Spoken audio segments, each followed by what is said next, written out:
Sahana Bhavatu, Sahana Bhunaktu, Sahaviyam Karavavahai, Tejasvinavaditamastu ma vidvishavahai. Om Shanti, Shanti, Shanti. Jai Shri Swaminarayan. Okay. We seem to have blessings above.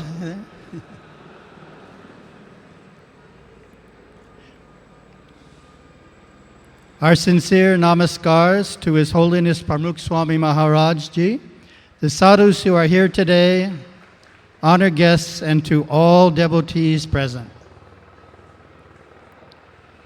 Sannyasin Sentonada Swami and I are very honored to be here at the inaugural ceremonies for the BAPS Shri Swaminarayan Mandir in Chino Hills.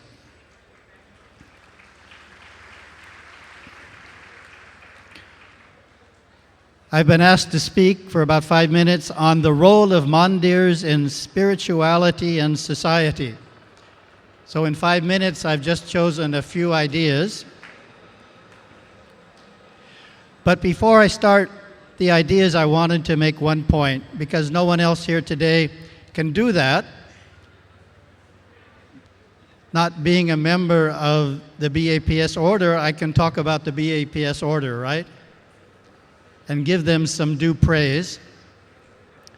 Certainly, the beauty of the mandir has been well established by many speakers today, and it is exquisite, both inside and out, and we're very happy the height variance was approved. Makes a tremendous difference. But a temple requires more than a structure, more than murtis. What else does it require? Requires pujaris, it requires priests. And one of the beauties of the BAPS system is that you have the sadhus as your priests. And the sadhus have certain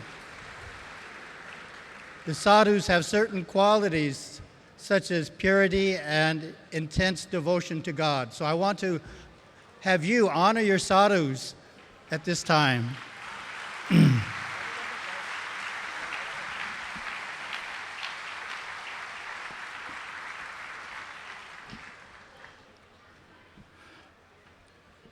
My guru, the late Savaya Subramanya Swami, was involved in an interesting project that I wanted to mention in the years 1975 through 2001. He helped directly over 36 temples in the United States, Canada, and other countries get started.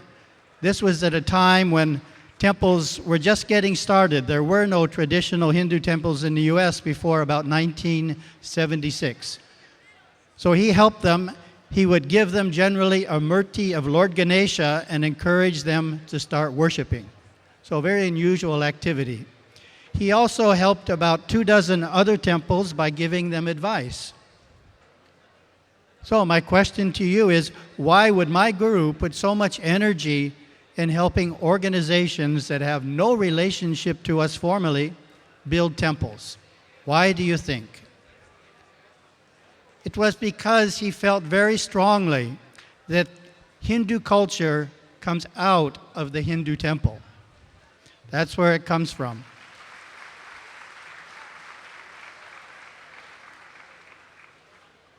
And if you have a diaspora without temples, what will happen over a few generations? Hindu culture will be lost. No one moving to North America, no Hindus moving to North America from India and other places had in mind that they would lose their culture, right? But indeed, that is what can happen unless you have temples around to help preserve it. Fortunately, the movies today were in English, so I could understand them, as I don't understand any Gujarati. And one of the messages was very strong. And I felt that because the movie and I had no communication, but are saying the same thing, it shows the similarity between our tradition and the tradition of BAPS. Having a temple, what does it do? Well, first you have to learn the culture. The younger generation have to learn. We have to bathe before we go to the temple. We have to prepare offerings in certain ways. When we get there, we have to handle shoes discreetly. Men and women will sit in separate places. All this is part of Hindu culture. When we get to the temple, we have to follow the protocols of giving our offerings, prostrating, praying at certain times during the ceremony in certain ways.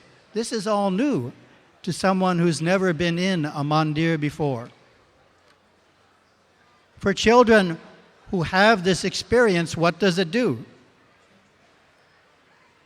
Well, I feel it helps them in specific ways develop certain very key qualities in Hindu culture. Greater respect for elders and sacred objects, I would say. That's very important, to respect your elders and to know when an object is sacred that we need to treat it in a different way. All objects aren't the same. More understanding of the importance of physical cleanliness and purity, and as was pointed out in the last speaker, I believe, the importance of giving before you expect to receive. That's demonstrated in so many ways, from acts of seva through acts of worship, that we need to give. And when we give, our heart opens and we receive so much back. It makes us a much happier person. Another point that was made in the movie, I was very surprised to hear it because I didn't expect to hear it from young people, was if you worship at a temple in a sincere way, following all the protocols for many years for teenagers, you can develop two very important qualities that don't necessarily develop in other ways: humility and devotion to God. These are two very important qualities that come from many years of sincere worship in temples in mandirs of BAPS Swaminarayan. So these are qualities we want, and I know so many young Hindus who've graduated from the university in the US who aren't members of BAPS, and they lack these qualities. School, in fact, makes them less humble. They come out of school more proud than they were when they went in. You know, this is not progress. The presence of a temple cultivates Hindu culture in another way. It encourages different activities in the home. For example, establishing a home shrine. Many Hindus in the US have the most elegant homes. You walk in them and you feel overwhelmed. They're so beautiful. But they're lacking one very important quality. There's no shrine room. They have more bedrooms than they need, but none of them is a shrine room. So attending the temple naturally encourages Hindus, without making a point of it, to have a little temple in the home. And that transforms religion and culture in the home when there's a home shrine there. And when you worship regularly at a temple, such as this mandir, and then worship in your home shrine, the shrine will actually strengthen in vibration because of your drawing on the temple through your devotion. You bring some of the temple home to your shrine every time you go, if you know how to do that. And the last thought is to take the shrine even one step further is done when we learn how to do a home puja, Atmartha puja. Generally, it's the father who learns how to do it.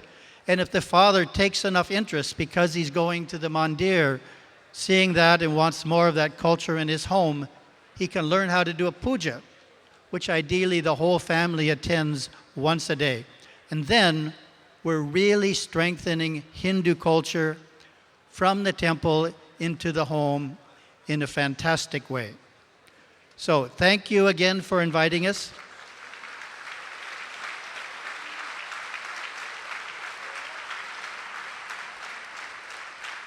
Sannyasin Senchonada Swami and I are very happy to be here.